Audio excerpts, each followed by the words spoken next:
In 2016, I ended up on my back porch and shot myself in the chest, hitting my heart, and still lived through that, waking up in the hospital. This time, though, to see my family disappointed in looking at a man who wanted to live and not understanding why he wanted to die.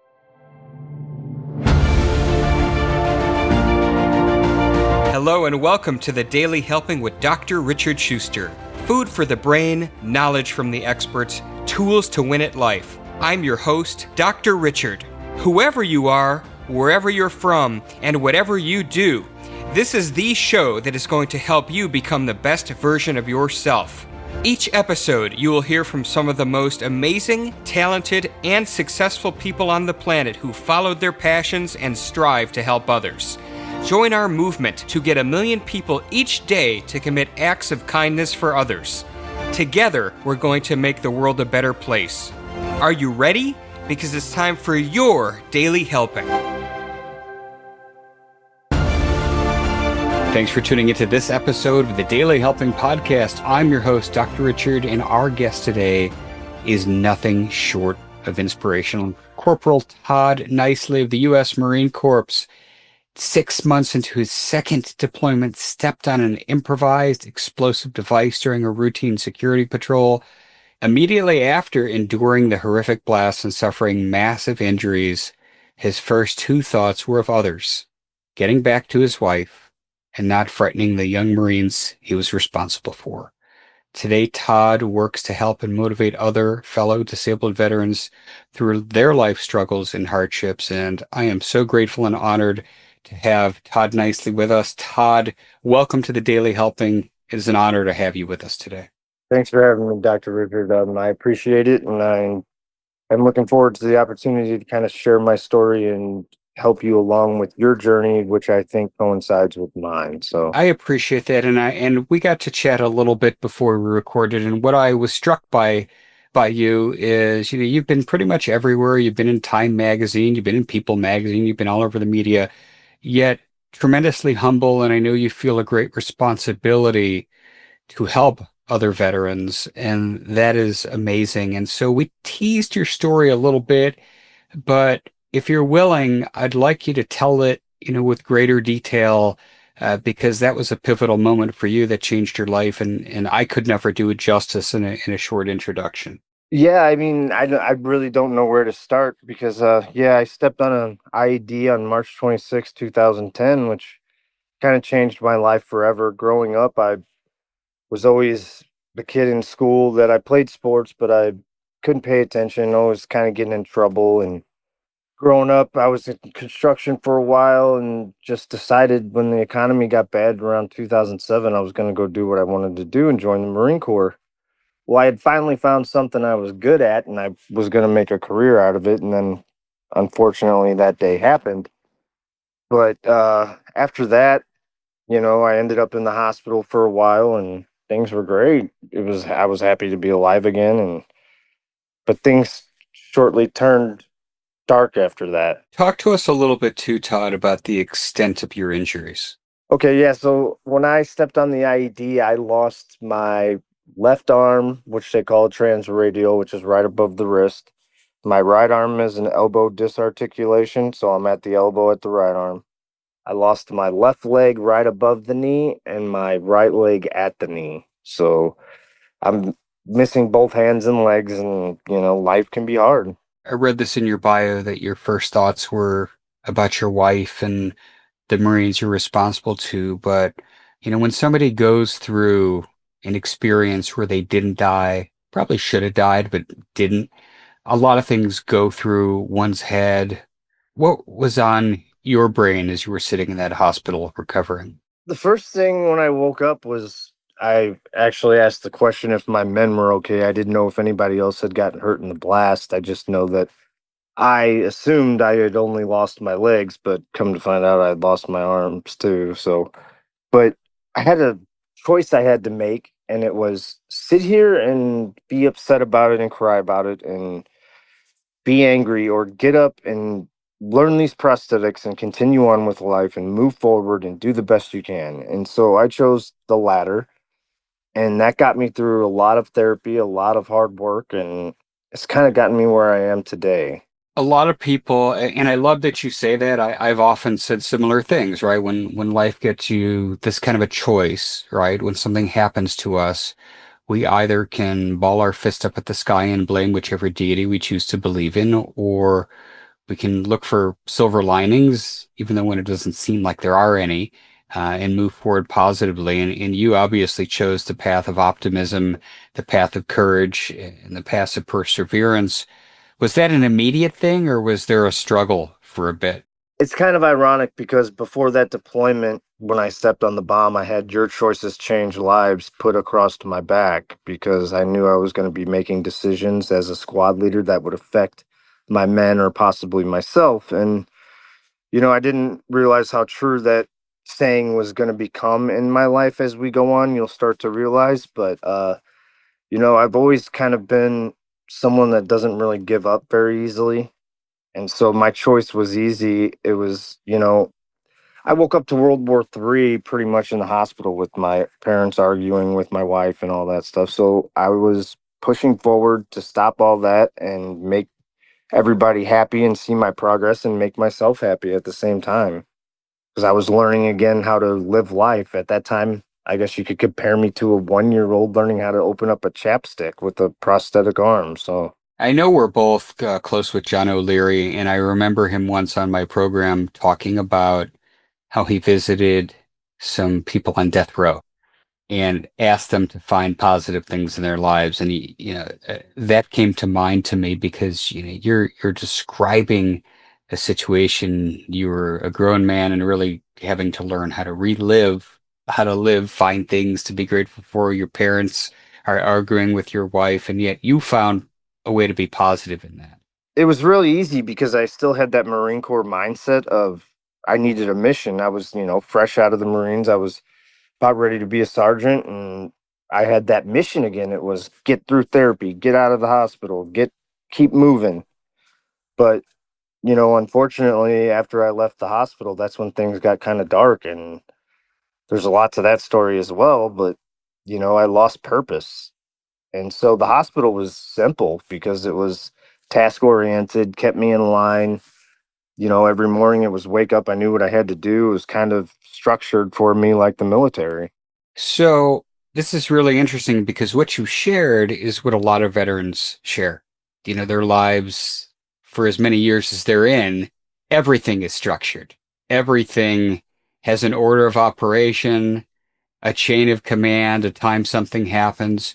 So what do you think it was specifically once you left the hospital? Was it that lack of structure where the walls started kind of closing in on you a little bit? It was a little bit of both because I didn't have time to actually grieve my injury, like actually realize that this was gonna be the rest of my life because when I woke up, I just thought of it as a mission. I never really fully thought it through. And I also lost one of my best friends like 7 to 10 days into Afghanistan, and I never got to grieve that because as a squad leader, you have to keep pushing on. You don't really have an option. You have to keep mission oriented. So I found myself in my house after therapy, just lost and not as motivated as I was in the hospital. I found dark days, and it led to some serious consequences. How dark did it get, Todd? Pretty bad. I ended up with a divorce, and because I was drinking heavily, self-medicating, wasn't dealing with my issues, and in 2016, I ended up on my back porch and shot myself in the chest, hitting my heart, and still lived through that, waking up in the hospital. This time, though, to see my family disappointed and looking at a man who wanted to live and not understanding why he wanted to die. So a lot of times when people get that low and try and commit suicide and then it fails, as it did for you, for many people that's kind of their existential moment where they figure out maybe there's a different path. Because you were highly motivated, you had, wrapped your mind around, this was kind of like a mission, right? Recovering was like a mission, but you went home and you lost purpose and you tried to die, but you didn't. Yeah, What happened next? I swore to myself I would never do it again because I had to look at the grief I would have caused my family. And so I promised myself that if I ever got that low again, that I would seek help and talk to someone or do something about it. So I got up and I kind of was motivated again, but trying to find it's hard finding new things to do when you were such an adrenaline junkie before and you did all this stuff that was crazy. And so having to find new activities and new ways to entertain myself while I started college. Well, still not dealing with the grieving and all that. I started to slip back into my old ways. And at this time now I have a fiance with two young children, and I was starting to hit that rock bottom again. And I was given an option to go to a program called Focus Marines, which they had been trying to get me to go for like 8 years. And I was like, I don't need that. I don't need that. I'm a Marine. I'm strong-headed. I can do this by myself. But once again, the tattoo, your choices change lives. Little did I know that just like in the Marine Corps, you can't do it by yourself. And I want to talk about Focus Marines in depth in a minute, but it's interesting too because I think there's this dichotomy, right? Like you were a Marine and Marines are the baddest of the bad, right? Like Marines are tough. Marines, you overcome whatever the obstacle is to meet your objective as a Marine. And part of the grieving process, which you've mentioned a couple of times, that you really never, at least to this point in the story, you haven't really done. Many people in the military would see that as weakness. Yeah, and that was my biggest weakness was I was afraid to ask for help, and I didn't understand why I felt the way I did, or I didn't understand emotions anymore. I didn't really know how to regulate them. I was one extreme or the other. And it was hurting my social life where I was pushing my family away, and one by one people stopped coming around, and it made it worse for me, but it was me that was doing it. So I couldn't see it myself, but that's the stubbornness of And I imagine, this extends to military types, law enforcement, like just in general. It's that mindset of not wanting to ask for help. But was it your family? Like, what was the thing that finally clicked for you to ask for that help so you could go be part of the Focus Marines program? well, as I said, I was had a fiance again at the time, and things were slowly going back downhill, pushed everybody out of my life, and I said, what do I have to lose? Because I'm not going the suicide route again. Give it a shot. You've tried every other program, you've tried multiple different ways and avenues, and I was like, just give it a shot. If it doesn't work, we'll try something else. But that first day I got there, I had my buddy on speed dial, and I told him, I was like, look, if I dial, you come get me right now because I want out of here. But there was one question I was asked that kept me in my seat, and it was, you knew what you were willing to die for, but do you know what you're willing to live for? And I really took heart in that question because I didn't know the answer to it. I didn't. I had no clue. People could say, "Oh, well, you're willing to live for your family." Well, no, I was willing to go die for them to in order for them to have the freedoms they have. So it really took me a few days, but then I landed on the answer, and that's when things started to change. What was the answer? Well, I can give it away, but it's yourself. You have to be willing to live for you. At least that's my answer. Because if you can't live for yourself, then you can't live or help anybody else at the same time. And once that light bulb went off, talk to us about what happened next.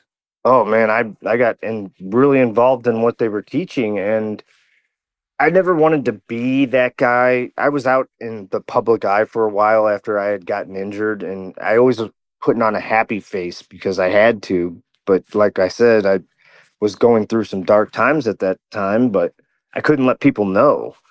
So after I had gone through Focus, my class that I went through, like they were all telling me how big of an inspiration I was and stuff. And I never wanted to be that guy that people looked at and went, oh, well, if he can do it, I can do it. It's like, I don't want to be that guy.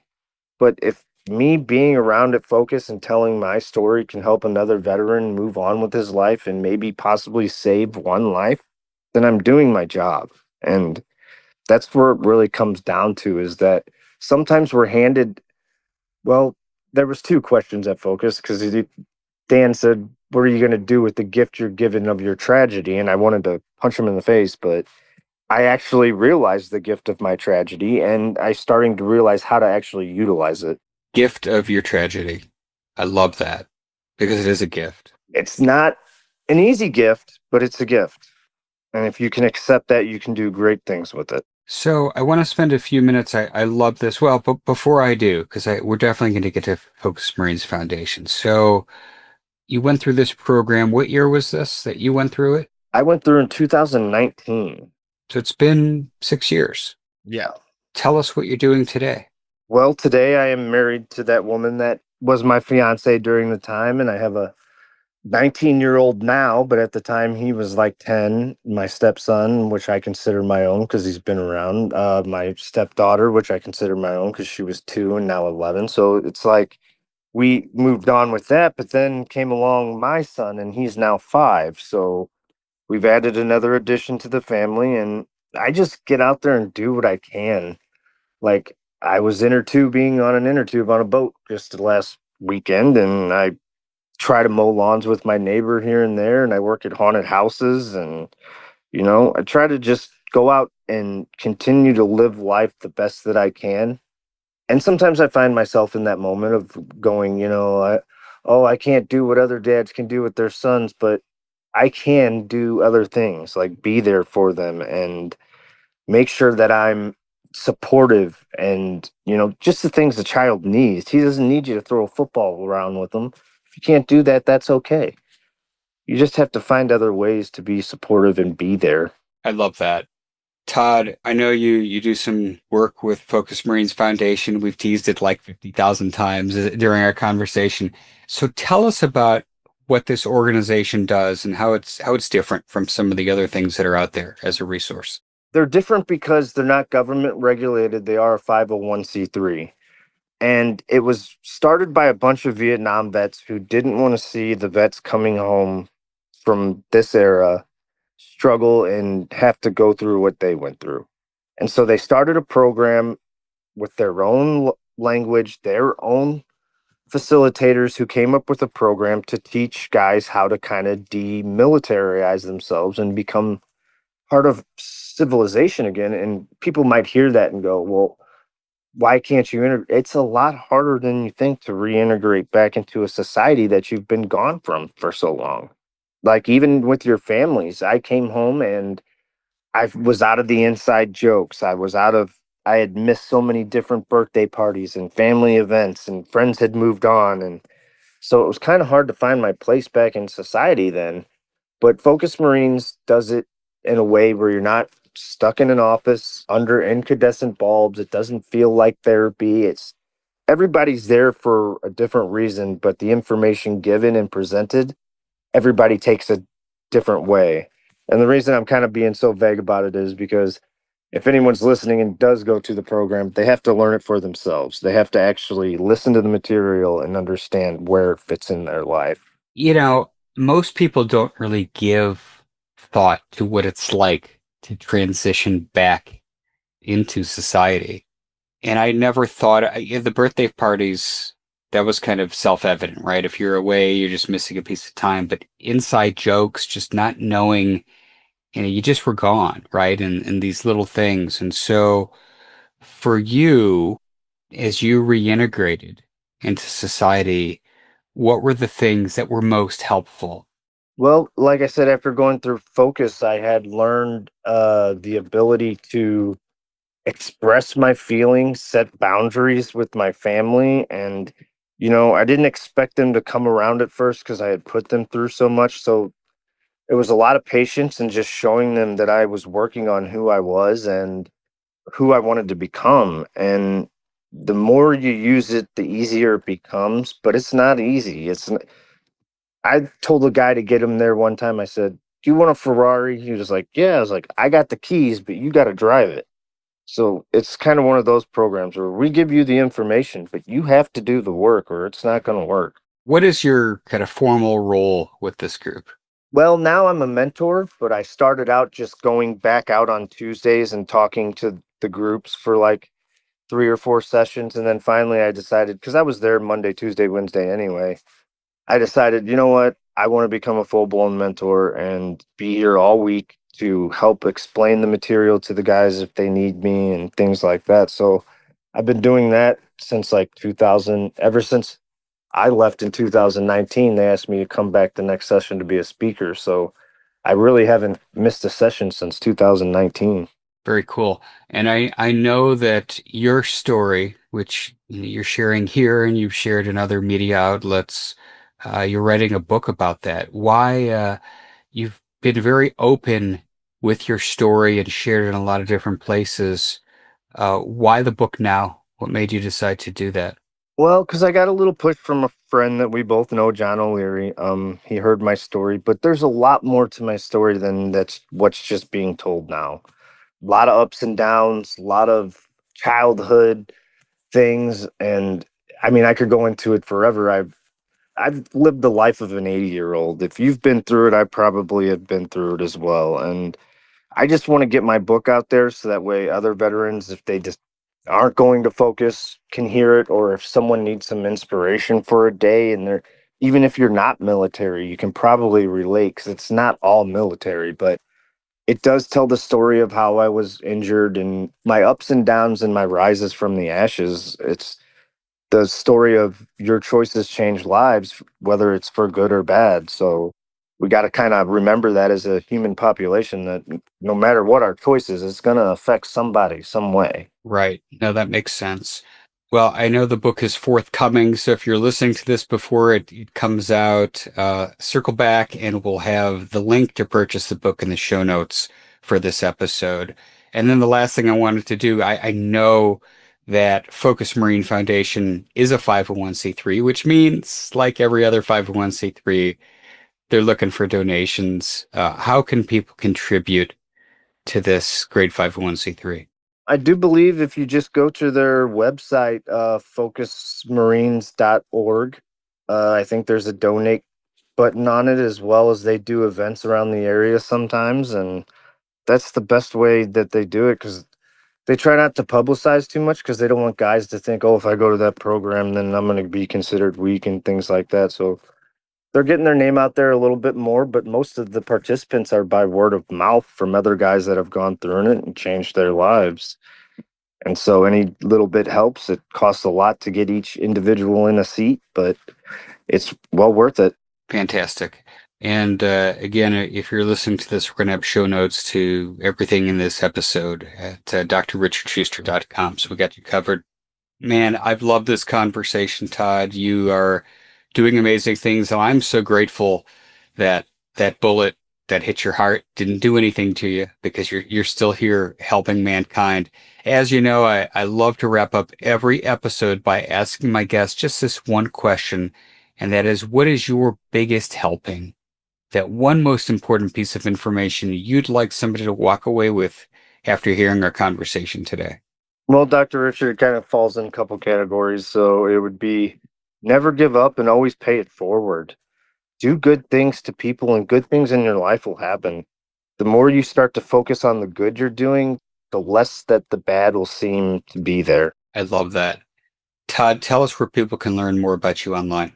Well, they can Google my name, Todd Nicely, or USMC Marine Todd Nicely, but there will be a web page coming up once the book starts to get published and put out there. But yeah, you just Google Todd Nicely, and there's all kinds of stories on my adventures. And on TikTok, you can look me up. You're gonna get a laugh out of this, but my TikTok is no limbs 0311, and I just got things that I do and funny things that I do to just make people laugh because, like John O'Leary told me, joy brings you happiness, and there's a difference between the two. Well, I love that. I love him, and now I love you. So this is fantastic stuff. And when that book comes out, when that website's out, like I said, we're going to update the show notes. So stay tuned if you want to get that when it's out. But man, I really appreciate you for all that you're doing in the world today. Thank you so much for coming on and sharing your story with us today. Oh no, thank you, Dr. Richard, for having me. And I love doing these types of things because if one person hears it and it changes their life, then we've done what we need to do. Absolutely. And I also want to thank each and every one of you who took time out of your day to listen to Todd's story. If you liked it, if you were inspired, if you're going to go make a donation to Focus Marines Foundation, go give us a follow and a 5-star review on your podcast app of choice, because this is what helps other people find the show. But most importantly, go out there today and do something nice for somebody else, even if you don't know who they are, and post in your feeds using the hashtag MyDailyHelping, because the happiest people are those that help others.